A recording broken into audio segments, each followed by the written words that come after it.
देश की प्रमुख नॉन बैंकिंग फाइनेंशियल कंपनियों NBFC में से एक IIFL फाइनेंस लिमिटेड ने redeemable non convertible debenture NCD के पब्लिक इश्यू जारी किए हैं, जो मंगलवार 17 फरवरी 2026 से मिलना शुरू होंगे।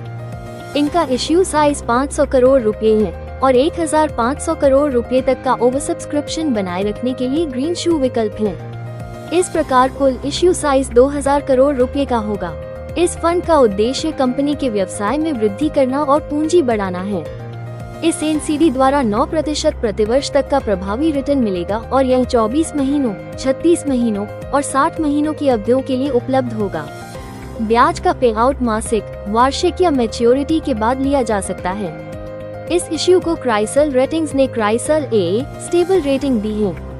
ब्रिकवर्क रेटिंग्स द्वारा इसे BWRA जोड़ स्टेबल रेटिंग दी गई है, जिससे प्रदर्शित होता है कि इनमें बहुत कम क्रेडिट रिस्क है और ये फाइनेंशियल दायित्वों को समय पर पूरा करने के लिए बहुत ज्यादा सुरक्षित हैं।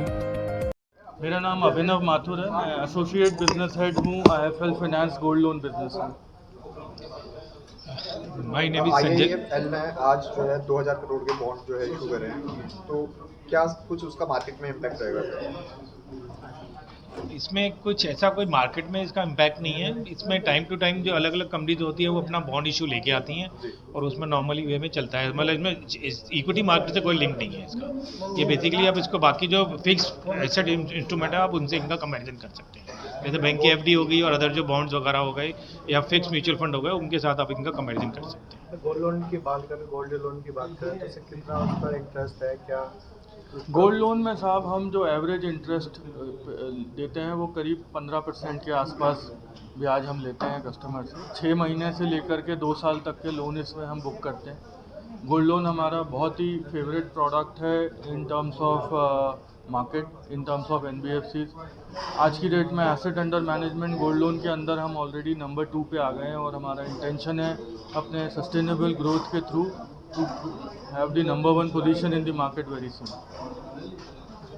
सर, इसके और क्या क्या लाभ हैं जो पब्लिक को मिलने वाले हैं?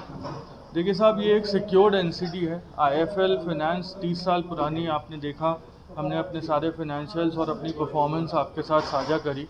तो पब्लिक को इंतज़ार रहता है इस तरीके के मौके का कि एक सिक्योर्ड इन्वेस्टमेंट का मौका हम लोगों को मिले, क्योंकि बैंक में FD में शायद वो इतना नहीं कमा सकते जितना कि एक सिक्योर्ड NCD एक इस तरीके के कॉर्पोरेट के थ्रू अगर वो कमाना चाहें। तो मुझे ऐसा लगता है कि बहुत अच्छा करेंगे हम अपने 4-5 से आने से पहले this will be over subscribe. जी सर, कोई मैसेज जो देना चाहें आप पब्लिक को फाइनेंस से रिलेटेड? तो बेसिकली ये जो ग्लोबली अभी सिचुएशन चल रही है, जो वॉलेटाइल इतनी ज़्यादा है पूरा का पूरा, तो उसके अंदर हमारे को ना ऐसा एलोकेशन थोड़ी सी करनी चाहिए कि थोड़ा सा डायरेक्ट इक्विटी में लगा हुआ है, थोड़ा हमको डेट की तरफ भी मूव होना चाहिए और फिक्स प्रोडक्ट भी होने चाहिए जिसमें फिक्स रिटर्न मिल सके। तो that is a good option कि जिसमें आपको फिक्स रिटर्न मिलेगा और जो बैंक की FDs और जो म्यूचुअल फंड के डेट प्रोडक्ट्स हैं उनसे ज़्यादा आपको इसके अंदर यील्ड मिल रही है, नियर अबाउट 9% की यील्ड। और जो भी है आपका ये और जो इंटरेस्ट के यील्ड है ये अगले 5 साल तक आप लॉक कर सकते हैं कि अगर जो भी आपका इंटरेस्ट रेट नीचे गिरता है, जो भी पड़ता है, इसमें कोई इम्पैक्ट नहीं रहेगा, क्योंकि जैसे इंटरेस्ट रेट का इफेक्ट पड़ता है तो बैंक की FD वगैरह का इंटरेस्ट रेट चेंज होता है, जबकि इसमें आपका इंटरेस्ट रेट फिक्स है। नेक्स्ट 5 ईयर तक आपका 9% का पूरा आपको यील्ड मिलेगी इसके अंदर। सर, गांव देहात की जो प्रॉपर्टी होती है उन पर लोन लेने में बड़ी समस्याएं आती हैं, तो किस तरीके से आप लोग सॉल्व करते हैं? क्योंकि उन पे प्रॉपर पक्की रजिस्ट्री भी नहीं होती है और बेसिकली जो भी हम लोग होम लोन के अंदर डिस्बर्स करते हैं वो RBI के गाइडलाइन के अंदर करते हैं। जो भी उस गाइडलाइन के अंदर आता है, जो भी NBFCs के क्लोज में आता है, उसके अंदर हम लोन डिस्बर्स करते हैं, चाहे वो टायर 2 है, चाहे टायर 3 सिटी है, चाहे कोई भी सिटी है, बट वो अंदर गाइडलाइंस के अंदर आना चाहिए। ठीक है, थैंक यू सर।